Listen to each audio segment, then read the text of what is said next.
처리를 했다고 그렇게 얘기를 하고 있습니다. 그래서 이거는 이런 공소사실과 같은 지시를 저는 한 바도 없고, 그 정도로 비화폰 단말기를 수사기관이 못 보게 하라고 지시할 정도의 무슨 기술적 지식도 없거니와, 제가 그때도 법정에서 재판부께 말씀을 드렸지만, 어떤 검사나 수사기관이, 수사관들이 하더라도 임의 제출이나 압수 그 절차에 의해서, 영장에 의해서 만약에 이런 비화폰 단말기를 자기가 획득을 했다, 입수를 했다 그러면 바로 열어서 통화 내역이 남아 있으면 그 통화 내역부터 아마 휴대폰으로 찍어놔 버렸을 겁니다.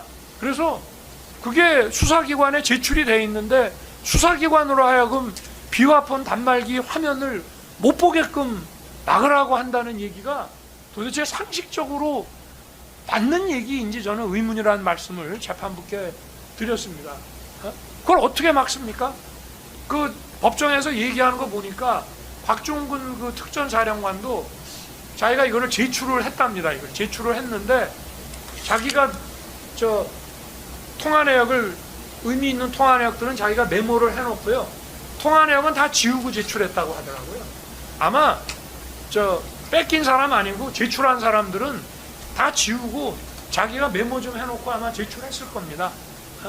그러니 이게 남아있을 가능성도 없거니와, 만약에 통화 내역이 남아있는 거를 군 수사기관이든 민간 수사기관이, 경찰이나 검찰이나 군검찰이나 공수처가 이 비화폰 통화 내역을 입수를 했다, 비화폰 단말기를 입수했다 그러면 바로 화면 열어가지고 휴대폰으로 그거부터 그냥 바로 찍어놨을 텐데, 그거를 사후에 안 보이게 막는다는 것 자체가, 저도 수사를 오래 했던 사람으로 이 공소장 범죄 사실을 딱 보니까 이거 자체가 정말 코미디 같은 얘기라는 생각이 좀 들었습니다. 그리고 이제 아까 직권남용 이게 결과 발생이 안 해도 위법한 지시만으로 직권남용이 된다는데, 그거는 직권남용이 어떻게 지시만 갖고 되겠습니까? 그리고 경호관이라고 하는 거는 늘 총기를 휴대하고 실탄을 장전하고 있습니다. 공포탄이 아니라. 왜냐하면 대통령 경호라고 하는 거는 아무리 과해도 지나친 게 아니다 보니까, 대통령이 총 맞으면 선거 다시 해야 되지 않습니까?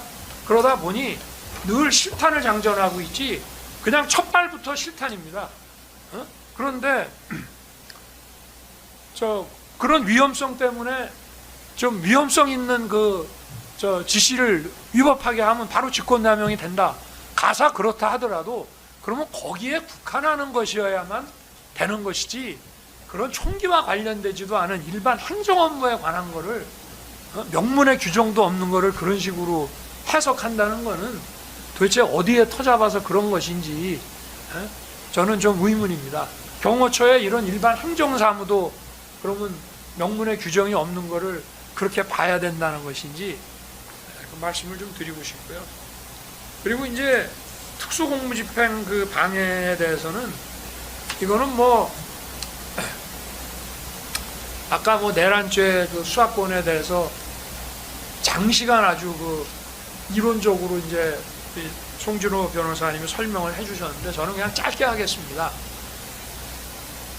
이게 이제 직권남용에 대한 수사권이 있어서 그걸 수사하다가 내란죄를 인지를 했다라고 하는데, 직권남용에 대해서 그러면 수사권이 있냐? 수사권이 없습니다. 이제 헌법의 규정에 따라서 소추권이 없다 뿐이지 수사권은 있는 거다라고 우길 수 있는데요, 그거는 말이 안 됩니다. 그러면 경찰서에서 대통령 누가 돈 받을 거 있다고 사기죄로 고소하면 그러면 경찰은 소추권도 없으니까 대통령은 경찰에 출석하든지 해서 수사에 응해야 된다는 얘기입니까? 소추권이 없는 거는 기본적으로 수사를 할 수 없는 겁니다. 만약에 꼭 해야 된다 그러면 일단 대통령 퇴임 시까지 기소 중지라고 걸어놔야 됩니다. 그렇기 때문에 수사권이 있는데 관련 사건을 인지한다는 것도 말이 안 되고요. 그리고 내란이라고 하는 거는 원래 관련 사건을 인지할 수 있다라고 하는 거는 어떤 사건을 수사를 해 들어가다가 상당히 많은 자료가 모아졌는데 거기서 어떤 관련 사건을 인지했을 때는 그 사람에 대해서 우선적으로 수사하게 해주는 것이 수사의 효율성이라든가 보안이나 이런 면에서 낫다라고 해서 주는 건데, 내란이라고 하는 거는 온 세상이 다 아는 건데 도대체 뭐 직권남용을 조사하다가 예를 들어서 뭐 어떤 군사적인 어떤 행위에 관여했다가 윗사람한테 찍혀가지고 뭐 부당한 지시를 좀 거부했다고 혼나고 이런 사람에 대한 직권남용을 조사하다가 거기서 무슨 내란을 인지했다는 것 자체가 그거는 상상할 수 없는 얘기고, 내란이라는 건 벌써 내란 정도 되면은 그거는 뭐 언론에 다 나고, 그거는 이런 취지의 인지라고 한다는 자체가 이건 정말 코미디 같은 얘기라고 말씀을 드리고요. 그리고 대통령에 대한 내란 외환을 제외한 사건의 그 수사라고 하는 것은 정수사를 하려고 그러면은 뭐 참고인 정도 좀 조사하다가 이거는 대통령 퇴임 시까지로 기소 중지 해가지고 대검에다 이첩하는 것이 그게 원래 정상적인 사건 처리지, 뭐 소추권은 없지만 수사권이 있다, 그 자체가 저는 앞뒤가 맞지 않는 거라는 말씀을 드리고 싶습니다. 그리고 이제 뭐 아까도 나왔지만 그 박종준 경호처장이 여기에서도 상세하게 아마 2차례 와서 증언을 한 것 같은데요. 경호처는 나름대로 법률 검토를 다 했습니다. 그리고 저도 뭐 과거에 검사 시절에 청와대에 대한 압수수색 영장을 받았습니다만은 거기는 기본적으로 수색이 안 되는 데입니다. 그래서 영장을 받아도 수색할 엄두 자체를 내본 적이 없고요. 군사시설 보호구역이기 때문에. 그래서 경호처장도, 아니 제가 그때도 그런 얘기를 했습니다. 아니 내가 경호관하고 광화문에 점심 식사하러 갔다가 체포영장 든 사람한테 체포당하면 그건 어쩔 수 없습니다. 그거는 못 막습니다. 그러나 관저에 앉아 있는데 저를 붙잡아 가려고 그러면은 기본적으로 수색을 해야 되는데 수색 자체가 이게 안 되는 것이고, 그러고 좋습니다. 뭐 입법 사항까지 막 손을 댄 그런 서부지법의 그 이순영 판사의 110조 뭐 예외로 한다라고 하는 수색 영장이라 하더라도, 그 수색 영장도 지번이 한 개만 돼 있는데 그 다른 지번에 그 군사시설 보호구역인 다른 지번에 승인 안 받고 못 들어가는 거고, 그거는 영장도 없고 하니까 얼마든지 또 뭐 편하게 거부할 수도 있는 부분이고, 그 자체가 그냥 위법입니다. 그래서 이거는 더 복잡하게 따지고 말 것이 없이, 이게 무슨 아파트 뭐 계단이라고 하는데 아파트 계단은 누구나 다니는 데고요. 그리고 도대체 이게 남의 그 군사시설 보호구역인 이런 통제된 구역에 대해서 수색영장에 없는 지번을 마음대로 들어갈 수 있다는 발상 자체가 이게 참 정말 이게 가능한 얘기인가, 저는 그런 생각을 했습니다. 여기 김홍일 변호사님 와 계시지만 2024년 12월 하순에 그 공수처가 압수수색 영장을 체포 영장하고 뭐 압수수색 영장을, 원래 체포 압수수색 영장 청구는 언론에 안 내거든요. 원래 기민하게 해갖고 하는 건데 그거를 영장을 청구하면서 아예 보도를 해버렸습니다.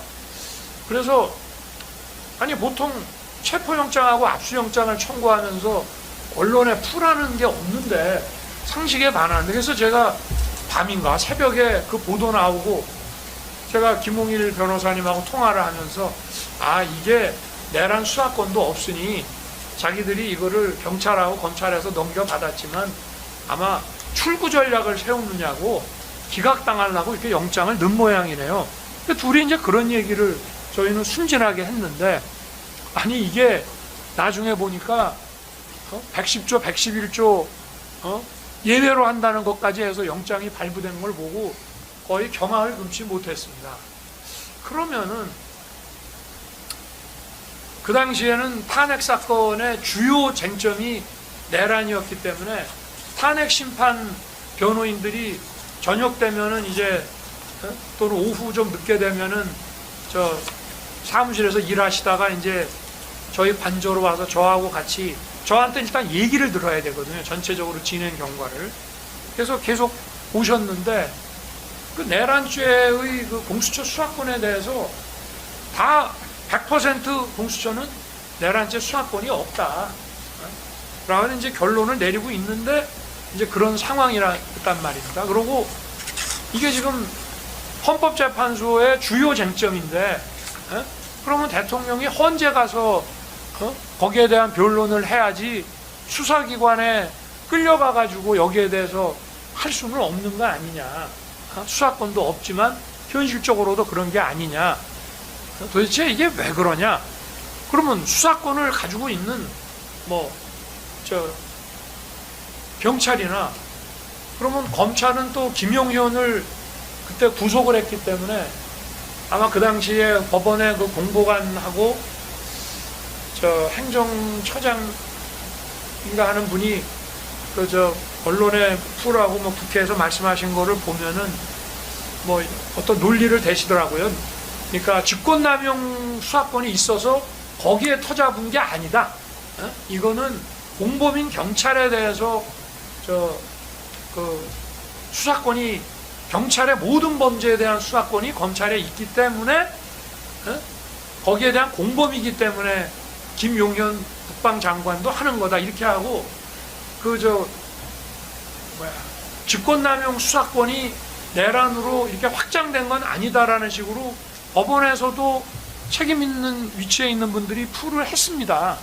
그래서 저는 검찰이나 경찰에서 오라 그러면 그거 할 수 없이 가야 되지 않겠나 하는 그래서 의견서도 좀 준비를 해보고 이제 이렇게 혹시나 싶어서 했는데 이거를 그래서 이제 처음 그 체포영장하고 압수수색영장을 청구했다라고 언론에 풀이 됐을 때는 공수처의 출구 전략이고 다시 수사권 있는 쪽으로 보내겠구나라고 생각을 했다는 일에 됐기 때문에 그 전부터 이제 준비를 좀 했습니다.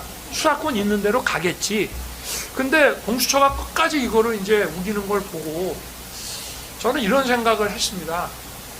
그래도 검찰이나 경찰은 수사를 많이 해본 사람들이고 아무래도 그렇게 정치적으로 하기에는 그래서 이게 도대체 수색영장 집행이 불가능하다는 거를 수사를 오래 해본 직업 전문가들 같으면은 그건 상식에 속하는 문제이기 때문에 이거를 무리하게 체포 집행을 하려고 그러면 하겠다고 나서는 어디 기관이 있어야 되는데 검찰이나 경찰은 대통령이 자기네 소환에 자발적으로 응해서 거기서 긴급 체포를 한다든지 하면 몰라도 대통령 관저를 자기네가 수색해 들어가서 체포하기는 구속하기는 어렵지 않겠나 이런 생각이 있었기 때문에 공수처가 그야말로 어떤 정치 수사에 자기들이 어떤 나선 게 아닌가 하는 생각 말고는 도대체 다른 생각이 막 들지를 않았습니다. 이제 특검 측에서는 나중에 체포 적부심 이런 게 막 기각이 되고 한 거 봐서는 법원에서 인정해 준 거라고 하지만 이게 실제로 이런 위법한 이런 집행과 수사를 하는 사람의 위법성과 책임성이 조각되느냐 여부의 문제와 수사 상대방 입장에서 이거는 위법하다고 해서 그거를 저지하고 경호처는 경호처 나름대로 자신들의 공무집행이 또 방해받았다고 고발을 해놓은 상태입니다. 그런데 어쨌든 상대방 입장에서 공무집행 방해로 처벌하기 위해서는 그야말로 수사 권한부터 모든 절차에서 이거를 다 따져봐서 정말 단 1%도 위법이 없어야만 형사처벌을 할 수 있는 거기 때문에 그거는 관점이 다르다고 저는 지난번에도 말씀을 드렸습니다. 그리고 이제 제가 무슨 경호처를 사유화했다라고 얘기를 하는데, 여러분 보셨잖아요.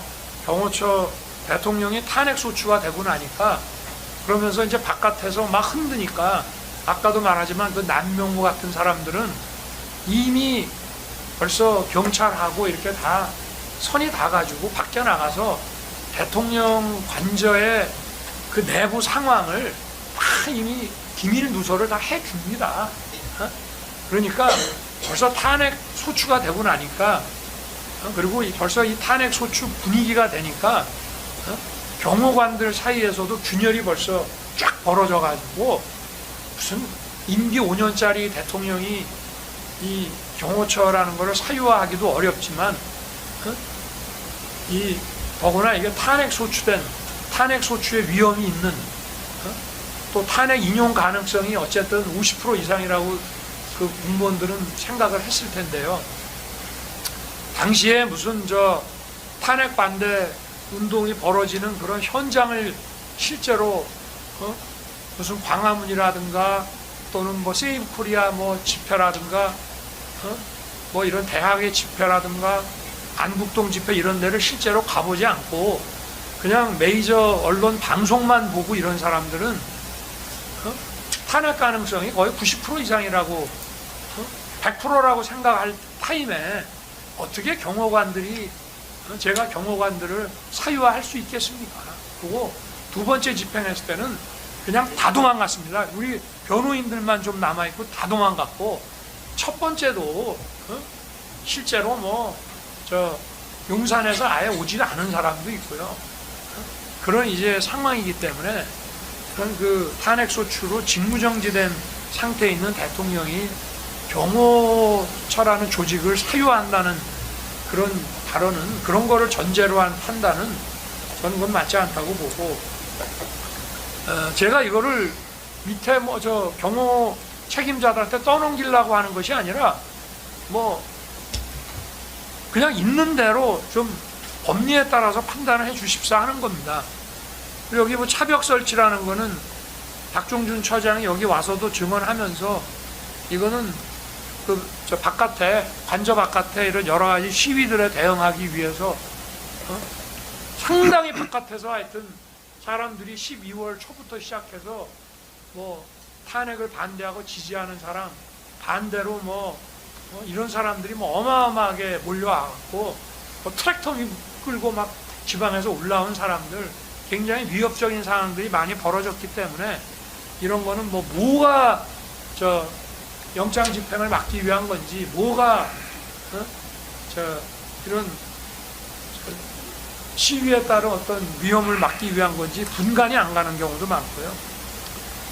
그리고 스크럼 짜는 거는 저는 알지도 못했고, 위력 경호라는 게 존재한다는 거는 압니다. 그런데 점심시간에 11일 날인가 점심시간에 그 얘기했다는 것이 대통령의 위력 경호 지시라고 해석을 하시면 그건 할 수 없는데, 위력 경호라는 거는 늘 있는 것이고요. 대통령 경호라고 하는 것은 어떻게 보면 아무리 지나쳐도 과하지 않다라고 볼 수 있는 것이고, 어디까지가 의무 없는 일이라 직권남용이고 어디까지는 해도 되는 건지, 그런 것을 사법적으로 과연 재단할 수 있는 건지, 그냥 경호원들이 이제 대통령 쫓겨났고 상황이 바뀌어서 가서 조사받으면서 그거는 우리가 사실 불만이 많았습니다, 이런 얘기하면 그게 직권남용이 될 만한 의무 없는 그런 경호 과정인 건지, 그런 거에 대해서는 앞으로의 우리나라 대통령 제도가 존속하는 한 이런 식의 판단이 상당히 대통령의 안전을 위태롭게 할 수 있다라는 그 말씀을 드리고 싶고요. 그리고 원래 공무원이 아닌 자, 그 신분이 아닌 자의 그 직권남용이라고 하는 거는 공범으로 인정되는 경우들이 더러 있기는 합니다만은, 그거는 상당히 적극적으로 이렇게 요청하고 막 이런 경우에 그런 공무원 아닌 비신분자들이 인정되는 경우들을 가끔 봤습니다만은 그런 부분에 대해서도 저는 이게 굉장히 무리한, 이게 저는 시작 자체가 이 내란 피고 사건에 대해서 구속이 취소돼서 제가 자유의 몸이 되니 저의 신병을 확보하기 위해서 참 무리를 좀 많이 하지 않았나, 그런 이제 범죄 사실로 저는 보고 있습니다. 그래서 이런 부분들을 좀 아까 변호인도 얘기를 했지만 저도 뭐 이런 점에 대해서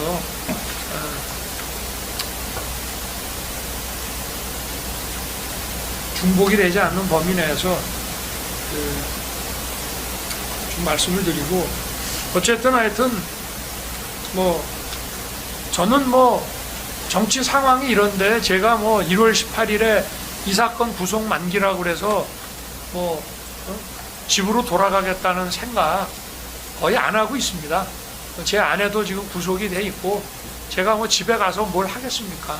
저는 다른 기소된 사건도 많기 때문에 얼마든지 다른 거로 영장을 발부해서 저의 신병을 확보해 주기를 바라는데, 이거를 이렇게 신병 확보 차원에서 이런 거를 좀 그런 만약에 고려가 혹시 있으시다면은, 저는 이게 처음부터 특검 측에서는 130명의 증인을 하겠다고 하고 굉장히 방대한 증거 자료를 제출했기 때문에 변호인 측에서도 그 많은 거를 다 복사를 해서 검토하고 그 인부를 하기 위해서 검토하는데 상당한 시간이 걸렸기 때문에 벌써 그걸로 2달이 지나갔지, 변호인이 지체한 건 아닙니다. 증거를 워낙 많이 냈기 때문이고, 그리고 특검 측에서 시간의 대부분을 다 썼고요. 그렇지만 초기부터 이거를 6개월 안에 판결까지 선고한다는 그런 거는 없었기 때문에 이제 특검 측에 이게 끝났으면, 저도 아까 유정아 변호사가 서증 진술하는 거를 들어보니까 지금 이 사건에 대해서 전체적으로 이 사건을 이해하는데, 왜냐하면 이 내란 피고 사건의 헌법재판이라든지 피고 사건을 직접 보시지 못했고, 또 다른 재판부는 여기에 대해서 일반 언론에서 나오는 얘기밖에, 그래서 지금 우리 많은 법조인들도 여기에 대해서 좀 어떤 본인의 의도하지 않더라도 어떠한 좀 바이어스를 가질 수가 있는 거기 때문에 여기에 대해서 충분히 좀 설명을 해 드리는 것이, 저희는 이 사건도 시각을 나쁘게 보는 것과 그래도 어느 정도 이해를 하면서 보는 것이 이 사건의 어떤 법리나 증거나 또 무슨 책임성을 판단하는 데 있어서 굉장히 중요한 요소라고 저는 보기 때문에, 이 부분에 대해서 저희가 어쨌든 남아있는 아까 180개 하고 이제 약 400여 개 못한 거를 입수를 해서 제출을 하면은 거기에 대해서는 좀 서증 조사할 수 있는 기회와 또 필요한 증인들에 대해서 좀 증언할 수 있는 그런 기회가 되면은 거기에 대해서 좀 심리를 하고 그리고 마무리해 주시기를 다시 한번 부탁드리겠습니다. 18일 날 저는 그래서 얼마 전에도 일반 이적 사건 영장 발부 여부 부속 신문할 때도 제가 재판부에 얘기했습니다. 상황이 이런데 저는 제가 귀가한다는 거 이런 거 생각 안 하고 있다. 그래서 영장 구속을 불구속으로 해달라 이런 요청 절대 드리는 게 아니고 내가 필요한 얘기만 좀 몇 마디씩 드리겠다라고 해서 얘기를 했고요. 그래서 제가 밖에 돌아다니는 게 영 불편한 그런 분들도 많을 텐데 뭐 얼마든지 다른 사건으로 신병을 확보하더라도 이 부분에 대해서는 저희들은 참 이 공소 사실 자체가 정말 이것이 이게 과연 타당하냐, 이게 도대체 형사 사건으로 이런 거로 구성을 해가지고 뭐 사법부야 저 재판에 회부하고 하면 저 기소를 하면 재판을 하셔야 되는 거지만 도대체 이런 그 대통령의 국무회의 그 주제에 대해서 들 불러서 직권남용이라든지 또는 무슨 비화폰 단말기를 뭐 못 보게 하는 것이 무슨 경호처법상의 뭐 직권남용, 또 그것도 또 교사라고 합니다. 또 뭐 그런다든지 그리고 명백히 위법한 수색에 대해서 도대체 이거를 공무집행 방해라고 우긴다든지 뭐 이런 피지 이런 걸 가지고 직권남용으로 지금 의유를 한다든지, 도대체 저 대통령 부속실이라는 거는 어떤 공문서도 작성할 권한이 없어요. 유일하게 있다 그러면 아마 대통령 기록관에다가 선물 들어온 것들을 일단 대통령 그 청사에 창고에 보관을 하다가 그거를 기록관에 보낼 때 아마 저 공문을 작성할 겁니다. 그거 말고는 대통령 부속실장이 도대체 무슨 공문서를 작성할 수 있다는 것인지, 이게 어떻게 뭐가 허위라는 건지, 또 이 공문서의 그 내용과 취지가 뭐라는 것인지, 정말 이런 거를 가지고 제가 아무리 파면됐지만 전직 대통령을 이걸로 범죄 구성을 어떻게 보면 엮어서 이렇게 재판에 회부한다는 것이, 저희는 여기에 대해서 더 하고 싶은 얘기와 기다렸습니다. 특검 측에서 제출한 거에 대해서는 저희가 반대 신문도 하고 했지만 저희도 여기에 대해서 재판부에 더 많은 이 사건에 대한 전반적인 설득과 설명과, 또 저희가 특검이 검찰 측이 만들어 놓은 운동장에서만 축구를 할 수는 없는 것이고, 저희 입장에서도 다른 운동장에서 저희가 제시하는 관점에서 봐주십사라고 하려고 하다가 지금 이렇게 된 것이니까, 그런 부분에 대해서 한번 또 추후 제출하는 증거들 보시고 재판부께서 이 부분에 대해서 좀 이렇게 선처해 주시기를 낭망합니다. 네, 감사합니다. 이상입니다. 예, 변론 종결합니다.